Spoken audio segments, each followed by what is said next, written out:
आज मैं एक और नई वीडियो के साथ हूँ। आज यह वीडियो सियासत से जुड़ा तो नहीं है, लेकिन कहीं ना कहीं उत्तराखंड की सियासत को पूरी तरह से प्रभावित की हुई ज़रूर है।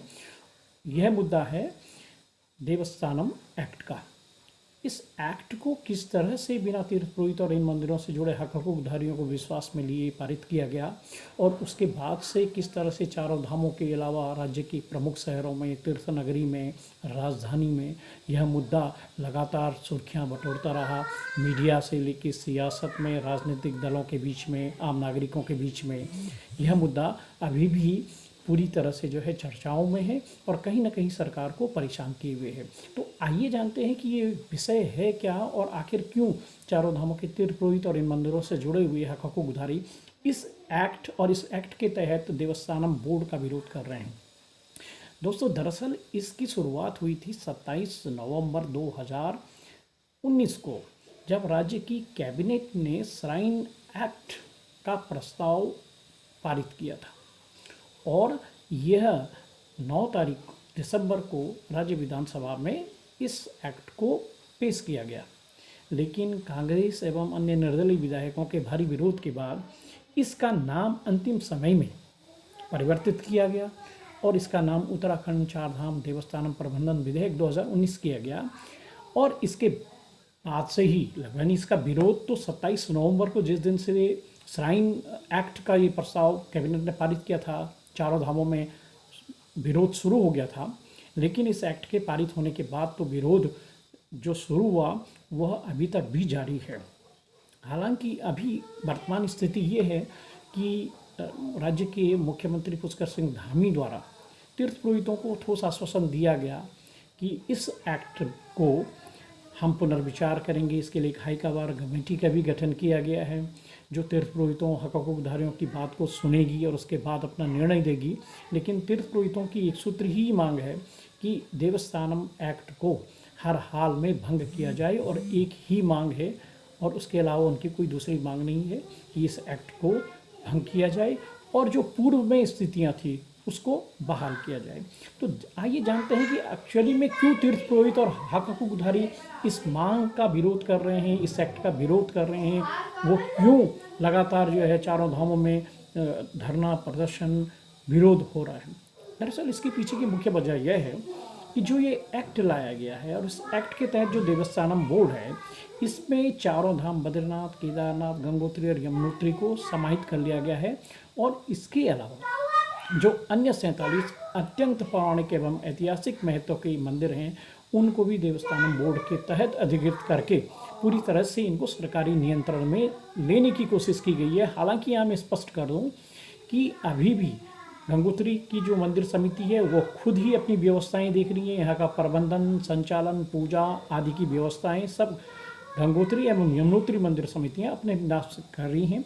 ऐसे ही जो बद्रीनाथ में ब्रह्मकपाल तीर्थ है, यहाँ पर भी जो ब्रह्मकपाल तीर्थ पुरोहित पंचायत समिति है वही यहाँ की व्यवस्थाएं, प्रबंधन और सारी व्यवस्थाएं देख रही है। तो जो पूर्व में बीकेटीसी के बद्रीनाथ केदारनाथ मंदिर समिति के तहत मंदिर थे, वो ही अभी वर्तमान में देवस्थानम एक्ट के तहत गठित बोर्ड द्वारा संचालित एवं इनका प्रबंधन किया जा रहा है।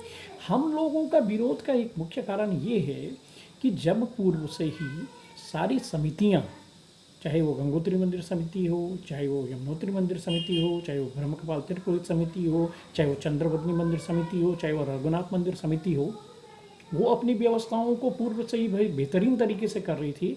तो आखिर ऐसी कौन सी आफत आ गई थी त्रिवेंद्र सरकार को कि उसने आनंद फानंद में यह एक्ट पारित करके जो है यह काला कानून लोगों के ऊपर थोप करके जो है पूरे चारों धामों में एक इस अराजकता का माहौल पैदा कर दिया। लोगों को जहाँ घंटियाँ बजनी चाहिए थी, जहाँ भजन कीर्तन करने चाहिए थे, वहाँ पर लोगों को जो है धरना प्रदर्शन के लिए जो है के लिए मजबूर किया। और यह उत्तराखंड राज्य के इतिहास में यदि हम बात करें कि उत्तराखंड अलग राज्य प्राप्ति के लिए जो आंदोलन हुआ था, उसके बाद से सबसे लंबे समय तक जो आंदोलन ये चला है वो देवस्थानम एक्ट के विरोध में चल रहा आंदोलन है।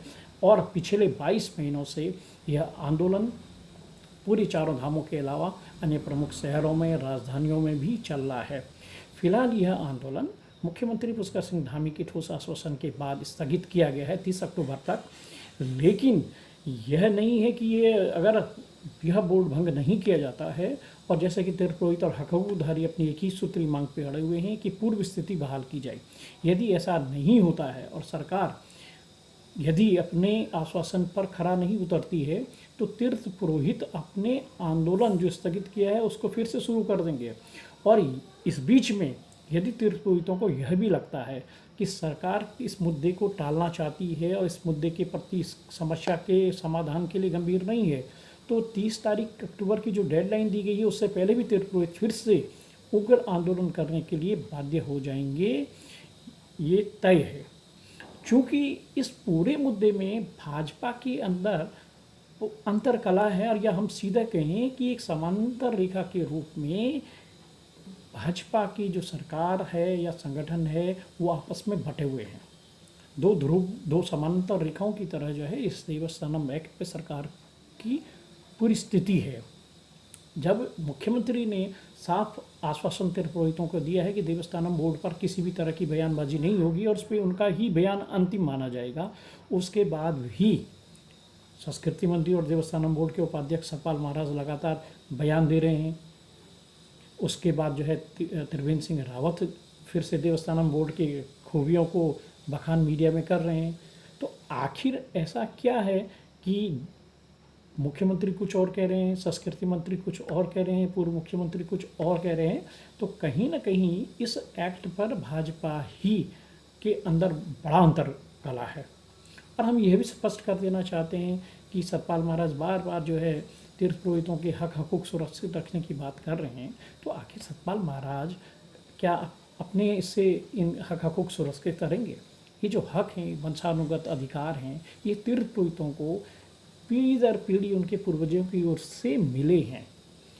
सरकार देश को स्वतंत्र हुए अभी 75 साल हुए हैं, लेकिन उससे पहले भी जो ब्रिटिश काल था उसमें भी ये अधिकार सुरक्षित थे। ये व्यवस्थाएं जो है तीर्थ पुरोहिती करते आ रहे थे अनादिकाल से।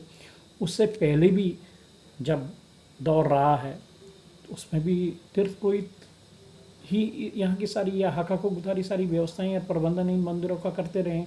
ब्रिटिश काल में भी जो है इस पर कोई हस्तक्षेप नहीं हुआ, राजा के दौर में भी इस पर कोई अतिक्रमण नहीं किया गया। तो केवल जो है स्वतंत्र भारत में जहाँ की समानता का अधिकार है और धार्मिक स्वतंत्रता का अधिकार है, मूल अधिकार संविधान द्वारा जो है नागरिकों को दिए गए हैं, तो फिर आखिर धार्मिक स्वतंत्रता के अधिकार का ये उल्लंघन क्यों किया जा रहा है? और आखिर जो है धर्मनिरपेक्ष राज्य में एक बहुसंख्यक समुदाय का मुख्यमंत्री एक मंदिर विशेष का अध्यक्ष कैसे हो सकता है?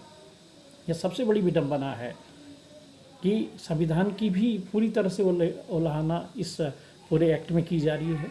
तो हमारा साफ तौर से कहना है कि राज्य सरकार देवस्थानम एक्ट का जो विरोध तीर्थ पुरोहित कर रहे हैं, राजनीतिक दल कर रहे हैं, सामाजिक संगठन कर रहे हैं, धार्मिक संगठन कर रहे हैं, तो सबकी भावनाओं का आदर करते हुए शीघ्र ही उत्तराखंड राज्य सरकार देवस्थानम एक्ट को ख़त्म करे और जो पूर्व से व्यवस्थाएं चली आ रही हैं उस व्यवस्था को बहाल करे। वीडियो देखने के लिए धन्यवाद।